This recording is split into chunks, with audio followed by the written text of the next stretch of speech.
Hello, ladies and gentlemen. We'll be talking about California Academy of Sciences by me, Eduardo Velado, Brittany Law, Grace Chen, Pam Chen, Perik Bateau, Timur Friedman, and Fahad Al Ahmed. So, let the wonder begin. So, the mission statement, pretty much what the Academy does, is to explore, explain, and sustain life. There's more to it, but quick history timeline. It was in 1853, California Academy of Natural Science was founded. In 1868, it was renamed to California Academy of Sciences. In 1874, it was, the first official museum was opened. And in 1906, there was the San Francisco earthquake, so they had to reestablish and move on. In 1916, they moved to the North American Hall of Birds and Mammals in Golden Gate Park. And in 1934 to 1977, they just opened multiple halls in the same name. In 1989, it was again an earthquake, rebuilt and relocated. And in 2005, construction began for the new building. Exhibits were moved to Howard Street for a temporary museum. And in 2007, they actually reopened, and it was a free day pass, and there was a mile-long line. And now, 2014, still alive and expanding the museum and knowledge every day.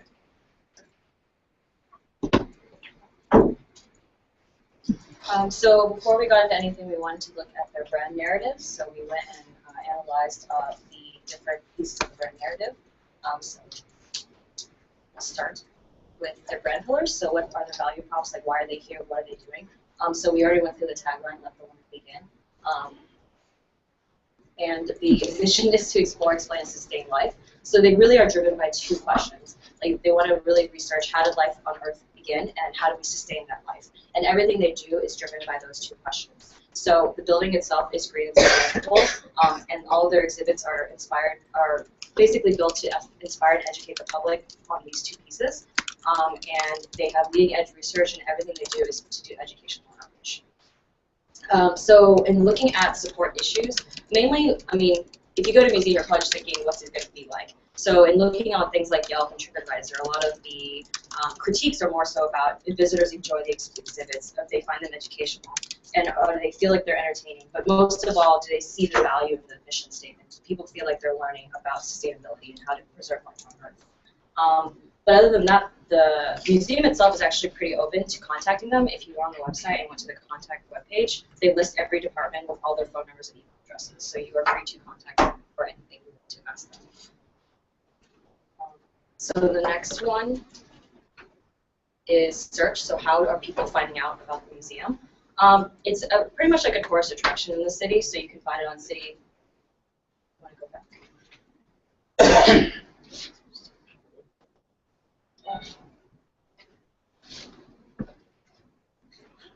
Sorry, technical difficulties.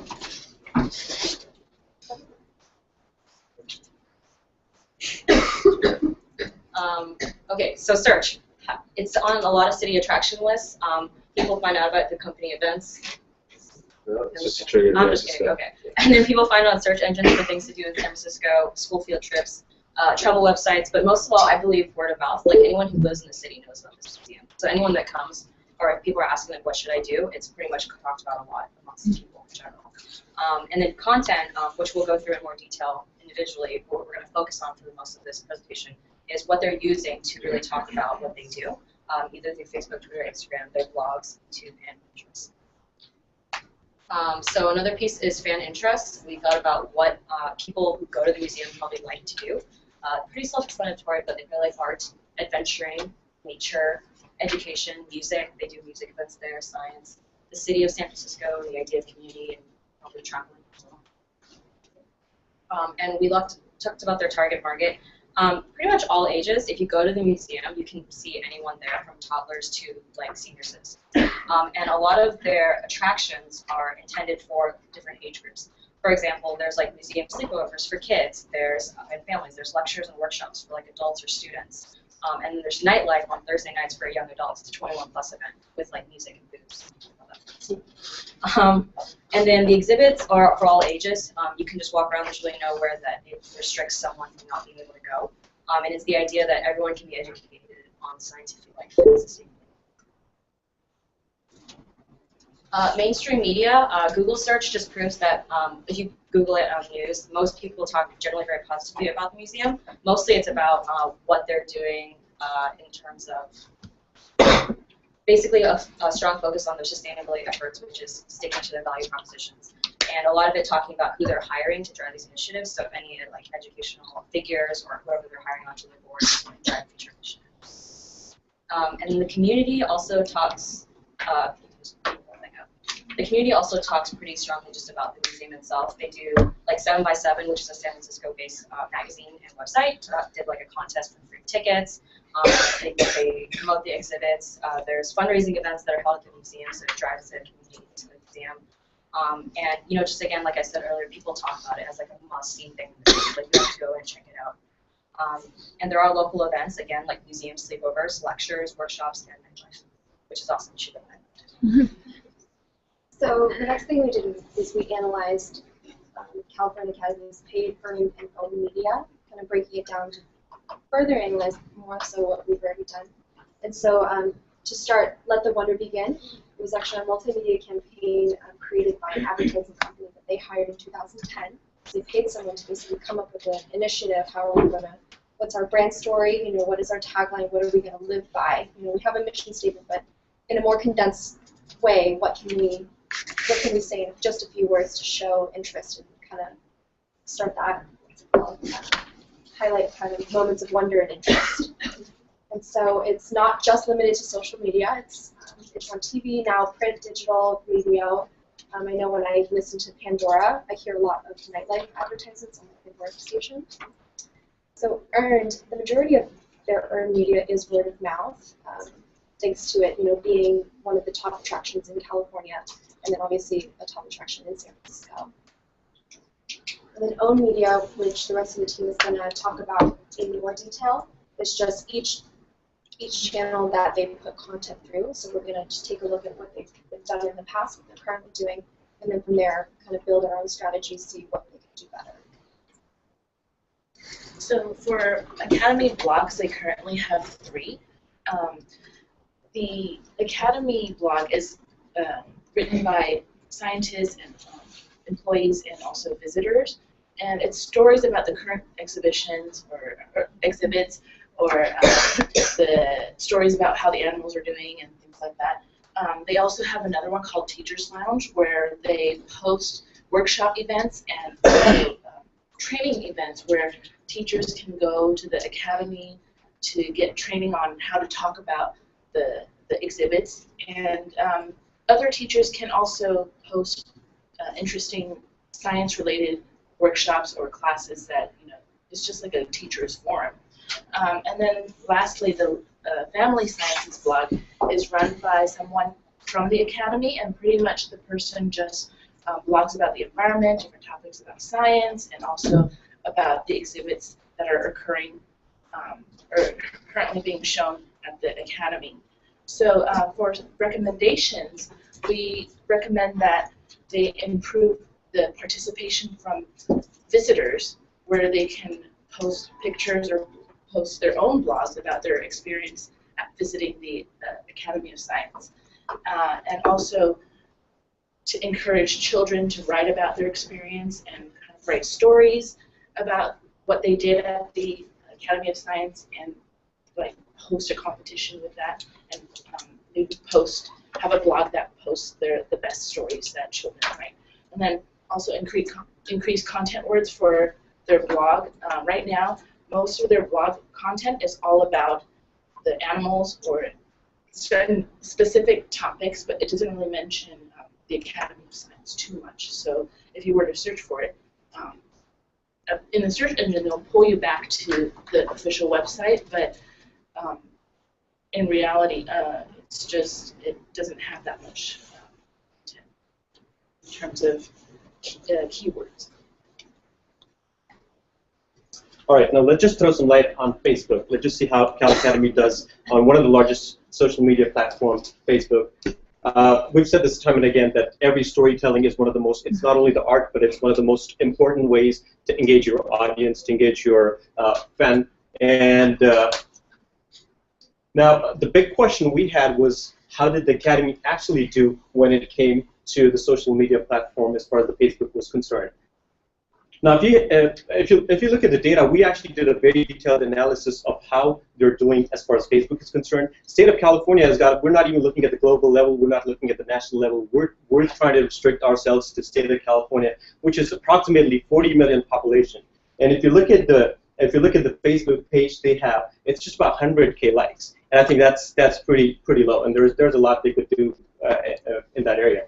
Now, Facebook new page likes are down by 15.70%. Now, all these stats, they're all real, authentic, relevant stats. Facebook comments are down by 48.21%. Most engaging Facebook comment is just 157 comments. I think they could do definitely better than that, because I got more engagement than that. Overall, Facebook engagement is way behind competitors. Can you go to the next one? So this just gives you a little bit of perspective of how they're doing in comparison to the other museums around the world. If you look at the first one, Museum of Modern Art, with more than 1.5 million likes, and of course the Louvre Museum in Paris. Again, it doesn't even feature in the top 10, not even in the top 25. So there is a lot of work they need to do here. So there are certain recommendations we're suggesting them based on the content strategies they could actually do. Connecting with your fans through visual content. It's actually one of the most important things we've seen. The study has actually proven that human brain actually sees the visual content faster, 16,000 times faster than the text. So obviously it makes more sense to create more visual pages, which they've not been doing on the Facebook. They've been doing a lot on their website, but not on the Facebook page. Gain trust with useful video demos. There's going to be a point where your pictures and your brochures won't be enough, so you probably need to go on to the next level explaining what exactly your product or service has to offer. So obviously more use of the video demos. Foster community with customer sharing.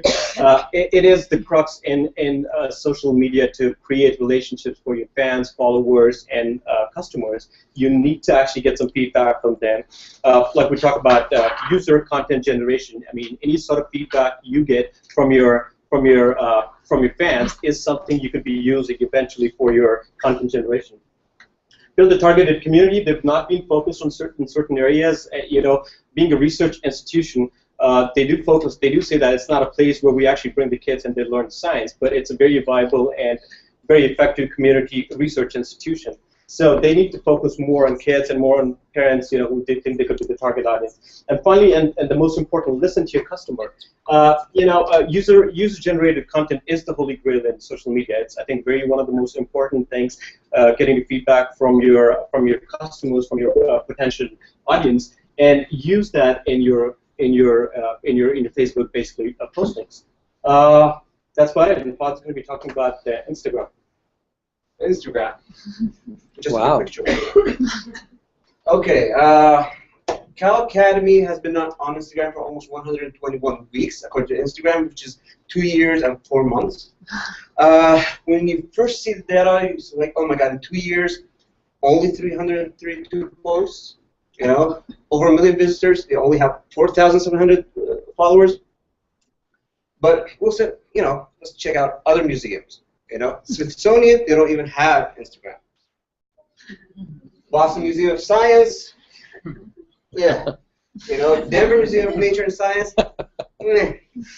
So it turns out, our Cal Academy is actually the hipster museum.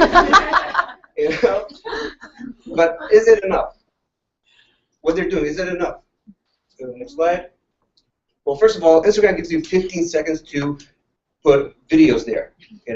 Other people, other institutions, they enhance, they make 6-second videos and they post it on, Vine. You have 15 seconds. None of their videos are enhanced. None of them have commentary or anything. You just see a fish swimming. That's it. They can do better. Another thing is, okay. Another thing is, the museum holds a lot of events. You can even rent it for charity events. You can do whatever you want with it. And if they can increase, posts related to that, that it will like generate a lot of awareness for people. What we suggest is all pictures should be shared via Instagram. That way you can direct traffic from Twitter, Facebook, right through Instagram. The problem is it's a closed, platform, so you have to like do it within Instagram. You can't use any other tools. This is my biggest issue. This is a capture screen from their own website, okay, and they have links for Facebook, Twitter, Vine, Google Plus, and YouTube. No Instagram. If you have an Instagram account, it should be there. And last but not least, have more interaction with your own, community and your own followers. Provide contest. Your Instagram, let them take selfies. We're all narcissists. Like the best selfie in the museum. Or if you want to share, like you're a diver, whatever. You can share anything with within the Instagram community. And next, Twitter. All right. So Twitter was actually a lot of fun to be covering. They are pretty active. And they do really well. In fact, they let about 7 tweets out per day, 200 tweets per month. What's interesting about that, though, is this is kind of looking at a whole year of tweets, and they've kind of dropped off from last year. So they're putting out less and less tweets, but they're actually still averaging more than a lot of their local competitors, like the Exploratorium, the San Francisco Zoo. They're doing almost like 3 times the amount. So I kind of had to wonder, what are they doing well? Why are they diminishing it? Is it a positive or negative kind of change? In terms of how they're releasing them throughout the week, they're doing a pretty good job of keeping them consistent. During the midweek, they release them around like lunchtimes, in the evenings, when people have time to look. However, they're kind of dropping off towards the weekend, which is a little disappointing because that's when a lot of people have time to really get in there and engage with the museum. So that's a little bit of a problem. But looking at their engaging Twitter content over there, they're doing pretty well with a lot of their kind of dinosaur type of tweets and things, anything that's related to their expeditions. And while it seems like, okay, dinosaurs and expeditions are drawing people in, what's actually going on is they're providing a lot of really good content in those posts. They're image-driven. They have a couple of cute, quirky lines that really kind of engage people. They give information without taking too long to convey it. And it looks like I think their top dinosaur post got like 142 retweets, but everything else after that is kind of a little bit lacking. This is some of their good content. You can see the image of Godzilla there. People are kind of interested about it, and this is kind of what they do. It's an intriguing little thing. You can click for more information, and it's image-driven. Some of their other ones that they have are a little bit plain. They fall flat. They don't have that kind of picture going, and those kind of don't generate much of any engagement, whereas something like this will pull in 147 people on retweets alone. So in terms of what they should be doing, they should definitely be continuing with the stuff that they're doing well in terms of the expedition posts, the dinosaur whatevers. But they need to kind of work on gaining a larger response from their community. So what I'd like them to be doing is actually studying what they're doing well. Any content coming back with 60 or more retweets, they should be kind of keeping track of that and seeing what is driving those, so they can apply it to other tweets in the future. And that might mean reducing the amount of tweets they're doing, but putting in stronger content. Another thing they need to do is focus on kind of some of the promotional content, because that's falling flat once again. And I'd like to see them make that more engaging, make it more picture-driven, maybe offer some chances to interact, ask them questions about the event. Hey, have you been to the after-night party? What do you think about the silent disco? And kind of try and pull people out of their shells a little bit. I think it would help them. And that's kind of a theme we've seen overall with them, is that they need to kind of find a way to interact and engage with their users a little bit more. They're really great at putting out content, but they need to really pull people in to engage with it. And something that might help that is actually to kind of converge different social media platforms so they can work well together and direct them through the different platforms back to the website and just kind of keep them animated and going. And that is the countdown. Nope. Wait for it. Should I keep going? Yeah. Okay. Sorry. So after we talked about Twitter, blog, Facebook, we realized that something that museums in general struggle with is that they want to build this mystery around them. They want to entice you to come in, But then with social media, I mean, the whole point is to basically show you what's going on behind the scenes. And so, you know, going off of their tagline again, let the wonder begin. I think what everyone's trying to say is, you know, it's a lot about engaging their customers and showing that we're interested in you and they should be interested in us. Not so much maybe featuring, you know, current exhibits or current events, because that kind of gives away the secret. And so we thought that, you know, not only do we have these great channels that they're already doing great content on, but kind of converging all the media, so, you know, they can make YouTube videos and put a little spiel of it on Vine, on Pinterest or on Instagram. And so we thought that, you know, the ones we covered today should be the main focus, but we should actually try to include every channel. And now we're done. Awesome.